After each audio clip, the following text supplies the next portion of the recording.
Wow, magluluto si Mrs. ng pusit na sinigang. Ang sarap niya, may bago, tapos may may kasoy. Oh, sarap.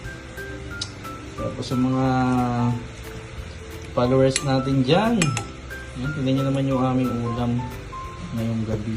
Sarap, no? Ito po yung bago, ito po yung dahon na galing, kinukuha po ito sa bundok. Masarap po ito sa mga sinigang. Diba? May kasoy pa. Yan po yung aming nilutong ulam ngayong gabi. Dahil bagong dating po yung ating isang borders dito sa bahay. Si Bea. Ito po ay fresh galing Mindoro. Yan, thank you po sa aming nabilhan. No?